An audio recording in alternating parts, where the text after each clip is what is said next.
Hello students, আশা করি প্রত্যেকে ভালো রয়েছো। আজকে আমাদের আলোচনার বিষয় হলো সপ্তম শ্রেণীর পরিবেশ ও বিজ্ঞানের ফার্স্ট চ্যাপ্টার তাপ। সেখান থেকে বই খুঁটিয়ে কিন্তু খুব গুরুত্বপূর্ণ যে সমস্ত কোশ্চেন অ্যান্সারগুলো, সব কোশ্চেন অ্যান্সার আমি এই ভিডিওতে আলোচনা করব। তাই সবার প্রথমে বলি, যারা চ্যানেলে নতুন অবশ্যই চ্যানেলটিকে সাবস্ক্রাইব করে রাখবে ডেলিকার ভিডিওগুলো দেখার জন্য। ভিডিওটা ভালো লাগলে অবশ্যই একটা লাইক করে বন্ধুদের সাথে শেয়ার করো। দেখো, তোমাদের যে চ্যাপ্টারটা আছে সপ্তম শ্রেণীতে প্রথম অধ্যায় পরিবেশের তাপ, চ্যাপ্টারটা তোমরা খুব ভালোভাবে খুঁটিয়ে পড়বে। আর আমার এখানে প্রতিটা লাইন কিন্তু খুঁটিয়ে কোশ্চেন করা আছে, আশা করি কারোর কোনো সমস্যা হবে না প্রথম অধ্যায়ের প্রশ্নগুলো রেডি করতে। তো অবশ্যই কেউ ভিডিওটা স্কিপ না করে পুরোপুরি দেখো। তো চলো আলোচনাটা শুরু করি। দেখো, প্রথমেই বলছে যে তাপ কী। অ্যান্সারে লিখব, তাপ হলো এক প্রকার শক্তি যা গ্রহণ করলে বস্তু উত্তপ্ত হয় এবং বর্জন করলে ঠান্ডা হয়। 2 নম্বর প্রশ্ন, তাপের একক কী। উত্তর লিখব, সিজিএস পদ্ধতিতে তাপের একক হলো ক্যালোরি এবং এসআই পদ্ধতিতে হলো জুল। 3 নম্বর প্রশ্ন, ক্যালোরি কাকে বলে। উত্তর, 1 গ্রাম বিশুদ্ধ জলের উষ্ণতা 1 ডিগ্রি সেলসিয়াস বৃদ্ধি করতে যে তাপ লাগে তাকে 1 ক্যালোরি বলা হয়। নেক্সট কোশ্চেন, উষ্ণতা মাপার জন্য কোন যন্ত্র ব্যবহার করা হয়। উত্তর লিখব, উষ্ণতা মাপার জন্য থার্মোমিটার ব্যবহার করা হয়। নেক্সট কোশ্চেন বলেছে, কোনো বস্তু দ্বারা গৃহীত ও বর্জিত তাপের পরিমাণ কোন কোন বিষয়ের উপর নির্ভর করে। অ্যান্সার লিখব, কোনো বস্তু দ্বারা গৃহীত ও বর্জিত তাপের পরিমাণ বস্তুর ভর, বস্তুর উষ্ণতা এবং বস্তুর উপাদানের ওপর নির্ভর করে। নেক্সট কোশ্চেন, তাপ সর্বদা কোন দিক থেকে কোন দিকে প্রবাহিত হয়। উত্তর লিখব, তাপ সর্বদা বেশি উষ্ণতার বস্তু থেকে কম উষ্ণতার বস্তুর দিকে প্রবাহিত হয়। 7 নম্বর কোশ্চেন বলছে, পারদ থার্মোমিটার কী। অ্যান্সার হবে, যে থার্মোমিটারে উষ্ণতা মাপক তরল হিসাবে পারদ ব্যবহার করা হয় তাকে পারদ থার্মোমিটার বলে। নেক্সট কোশ্চেন বলেছে, জলের স্ফুটনাঙ্ক কত। দেখো, জলের স্ফুটনাঙ্ক হলো সেলসিয়াস স্কেলে 100 ডিগ্রি সেন্টিগ্রেড এবং ফারেনহাইট স্কেলে হচ্ছে 212 ডিগ্রি ফারেনহাইট। পরের প্রশ্ন বলছে, দেখো, থার্মোমিটারে পারদ ছাড়া আর কোন তরল ব্যবহার করা হয় বা ব্যবহার করা যেতে পারে। অ্যান্সার হবে, থার্মোমিটারে পারদ ছাড়া আর যে তরলটা ব্যবহার হয় সেটা হচ্ছে অ্যালকোহল। নেক্সট কোশ্চেন, সেলসিয়াস স্কেলের 100 ঘর ফারেনহাইট স্কেলের কত ঘরের সমান। উত্তর হবে, সেলসিয়াস স্কেলের 100 ঘর ফারেনহাইট স্কেলের 180 ঘরের সমান। নেক্সট চলে আসছি কোশ্চেন 11 নম্বর কোশ্চেনে বলেছে, 0 ডিগ্রি সেলসিয়াস এবং 0 ডিগ্রি ফারেনহাইট এর মধ্যে কোনটি কম। উত্তর হবে, 0 ডিগ্রি ফারেনহাইট হচ্ছে কম। তারপরে বলেছে, 0 ডিগ্রি সেলসিয়াস কত ডিগ্রি ফারেনহাইটের সমান। উত্তর বলবো যে 0 ডিগ্রি সেলসিয়াস হচ্ছে 32 ডিগ্রি ফারেনহাইটের সমান। নেক্সট কোশ্চেন বলেছে, উষ্ণতার কোন মান সেলসিয়াস ও ফারেনহাইট উভয় স্কেলেই সমান হয়। এটা হবে -40 ডিগ্রি হচ্ছে গিয়ে সেলসিয়াস ও ফারেনহাইট উভয় স্কেলেই সমান। নেক্সট কোশ্চেনে চলে আসছি, বলছে লিন তাপ কাকে বলে। প্রতিটা কোশ্চেন কিন্তু খুব ইম্পর্টেন্ট, তাই তোমরা প্রতিটা কোশ্চেনই খুব ভালোভাবে নোট করে রাখবে, কারণ হচ্ছে বইয়ের প্রতিটা লাইন খুঁটিয়ে কিন্তু এখানে কোশ্চেন করা রয়েছে। তো দেখো, লিন তাপ কাকে বলে।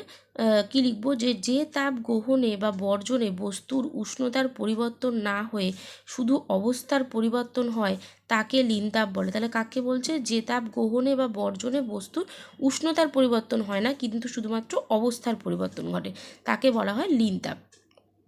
নেক্সট কোশ্চেন বলছে, কোন তাপ থার্মোমিটারের পাঠের কোন তাপ থার্মোমিটারে পাঠের কোনো পরিবর্তন করে না। উত্তর হচ্ছে লিন তাপ। নেক্সট কোশ্চেন বলেছে যে গলন কাকে বলে। দেখো, অ্যান্সার লিখব, তাপ প্রয়োগে কঠিন পদার্থের তরলে পরিণত হওয়ার ঘটনাকে গলন বলে। কাকে বলছে তাহলে, তাপ প্রয়োগে কঠিন পদার্থের তরলে পরিণত হওয়ার ঘটনাকে বলা হয় গলন। নেক্সট কোশ্চেন বলেছে যে বরফ গলনের লিন তাপ 80 ক্যালোরি পার গ্রাম বলতে কি বোঝায়। দেখো, কি লিখব, বরফ গলনের লিন তাপ 80 ক্যালোরি পার গ্রাম বলতে বোঝায় যে 0 ডিগ্রি সেলসিয়াস তাপমাত্রায় 1 গ্রাম বরফকে সম্পূর্ণভাবে 0 ডিগ্রি সেলসিয়াস তাপমাত্রার জলে পরিণত করতে 80 ক্যালোরি তাপ প্রয়োজন হয়। নেক্সট কোশ্চেন বলছে বাষ্পীভবন কাকে বলে। অ্যান্সার লিখব তাপ প্রয়োগে তরল পদার্থের বাষ্পে পরিণত হওয়ার ঘটনাকে বলা হয় বাষ্পীভবন। নেক্সট কোশ্চেন বলছে কঠিনীভবন কাকে বলে। অ্যান্সার হবে তরল পদার্থ থেকে তাপ নিষ্কাশন করে নিলে পদার্থটি কঠিন পদার্থে পরিণত হয়, এই ঘটনাকে বলা হয় কঠিনীভবন। নেক্সট কোশ্চেন জলের বাষ্পীভবনের লিন তাপ 537 ক্যালোরি পার গ্রাম বলতে কি বোঝো।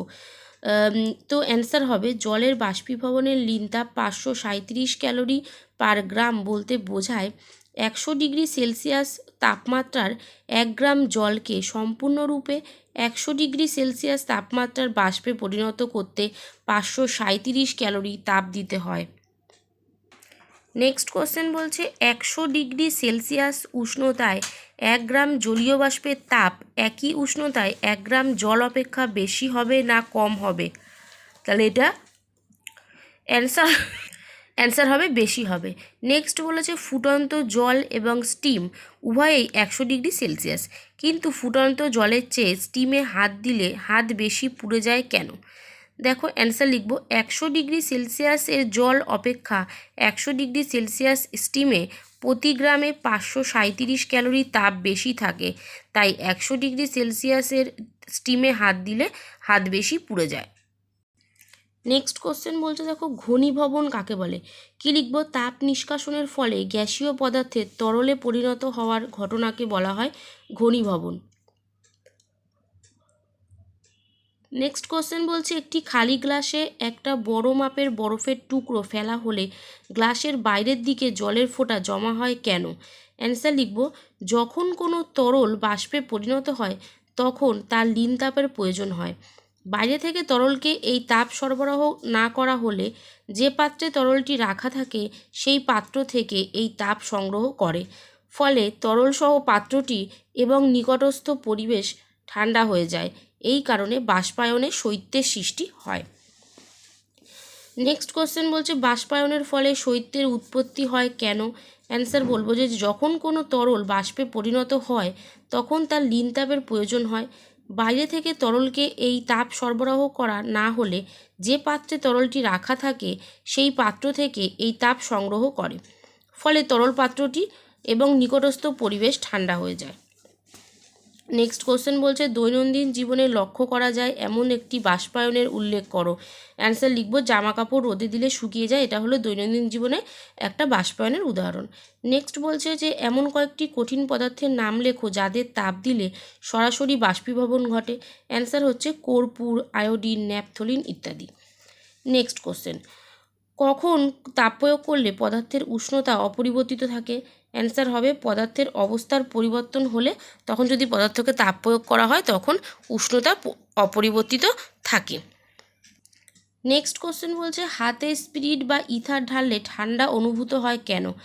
কারণ দেখো যে হাত থেকে লিন তাপ গ্রহণ করে স্পিরিট বা ইথার বাষ্পীভূত হয়ে যায়, তো সেই কারণে হাত ঠান্ডা অনুভূত হয়। নেক্সট কোশ্চেন বলছে মাটির কলসির জল ঠান্ডা থাকে কেন।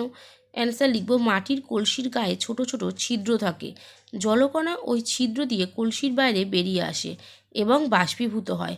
বাষ্পীভবনের জন্য প্রয়োজনীয় লিন তাপ কলসির জল থেকে গৃহীত হয়, ফলে জল ঠান্ডা হয়ে যায়। নেক্সট কোশ্চেন বলেছে গরমকালে কুকুর জিভ বার করে হাঁপায় কেন। অ্যান্সার হবে কুকুর জিভ বার করে হাঁপালে তার জিভ থেকে লালা ঝরে এবং বাষ্পীভূত হয়। এই বাষ্পীভবনের জন্য প্রয়োজনীয় লিন তাপ কুকুর জিভ থেকে শোষিত হয়, এর ফলে কুকুরের জিভ ঠান্ডা হয়ে যায়। প্রচণ্ড গরমের মধ্যেও কুকুর কিছুটা আরাম বোধ করে। নেক্সট কোশ্চেন বলেছে বেশি জ্বর হলে কপালে জলপট্টি দেওয়া হয় কেন।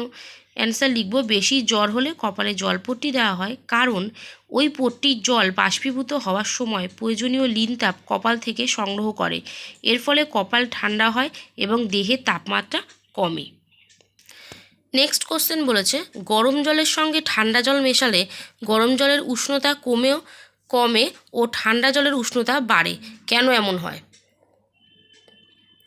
বলেছে যে দুটি ভিন্ন উষ্ণতার বস্তুকে পরস্পরের সংস্পর্শে আনলে অপেক্ষাকৃত গরম বস্তু থেকে অপেক্ষাকৃত শীতল বস্তুতে তাপ সঞ্চালিত হয়। গরম বস্তু তাপ ছেড়ে দেওয়ায় এর উষ্ণতা কমতে থাকে এবং ঠান্ডা বস্তু তাপ গ্রহণ করায় এর উষ্ণতা বাড়তে থাকে। এই প্রক্রিয়া চলতে থাকে যতক্ষণ না উভয় বস্তুর উষ্ণতা সমান হয়। এই কারণের জন্যই গরম জলের সঙ্গে ঠান্ডা জল মেশালে জলের উষ্ণতা কমে ও ঠান্ডা জলের উষ্ণতা বাড়ে। নেক্সট কোশ্চেন বলেছে মানুষের দেহের রক্তনালীর ব্যাস কখন বেড়ে যায়? অ্যান্সার লিখব মানুষের দেহের উষ্ণতা বেড়ে গেলে রক্তনালীর ব্যাস বেড়ে যায়। নেক্সট কোশ্চেন বলেছে পরিবেশের তাপমাত্রা কমে গেলে আমাদের শরীর কিভাবে মানিয়ে নেয়? অ্যান্সার লিখব পরিবেশের তাপমাত্রা খুব কমে গেলে আমরা শীতে কাঁপি। এর ফলে মাংসপেশির মধ্যে অবস্থিত গ্লাইকোজেন অণু বিশিষ্ট হয় এবং কার্বন ডাই অক্সাইড, জল ও তাপ উৎপন্ন হয়। এই তাপ আমাদের শরীরের তাপমাত্রা বজায় রাখে। নেক্সট কোশ্চেন দেখো, বলছে যে দেহের উষ্ণতা বা তাপমাত্রা বেড়ে গেলে মানুষের শারীরবৃত্তীয় কাজকর্মের কী পরিবর্তন দেখা যায়? অ্যান্সার লিখব দেহের উষ্ণতা বা তাপমাত্রা বেড়ে গেলে মানুষের কী হয়? দেখো, শ্বাসক্রিয়া বেড়ে যায়, রক্তনালীর ব্যাস বৃদ্ধি পায়, খাদ্য গ্রহণের পরিমাণ কমে যায়, দেহ থেকে ঘাম বেরোনোর হার বেড়ে যায়। নেক্সট কোশ্চেন বলেছে কোন গাছের পাতা দিনের বেলা একটা নির্দিষ্ট তাপমাত্রায় খুলে যায় আর রাতের বেলা মুড়ে যায়? অ্যান্সার হবে শুষ্নি, বাবলা, রাধাচূড়া প্রভৃতি গাছের পাতা। নেক্সট কোশ্চেন কোন পাখির শরীরকে গরম রাখার জন্য পা জড়াজড়ি করে থাকে? অ্যান্সার হবে penguin. Next question, last question এটা বলেছে যে কোন কোন প্রাণীর শরীরে তাপ নিয়ন্ত্রণের ক্ষমতা আছে? উত্তর হবে স্তন্যপায়ী প্রাণী ও পাখিদের। তাহলে সপ্তম শ্রেণীর প্রথম অধ্যায় পরিবেশের তার থেকে যে সমস্ত প্রশ্নগুলো ছিল বই খুঁটিয়ে কিন্তু প্রতিটা কোশ্চেনের অ্যান্সার আমি করিয়ে দিলাম। অবশ্যই প্রত্যেকে ভিডিওটা পুরোপুরি দেখবে, কোশ্চেনগুলো নোট করে নিও। ভিডিওটা ভালো লাগলে অবশ্যই লাইক করে চ্যানেলটাকে সাবস্ক্রাইব করে দেবে। আজকের মতো এখানেই টাটা, দেখা হবে নেক্সট ভিডিওতে।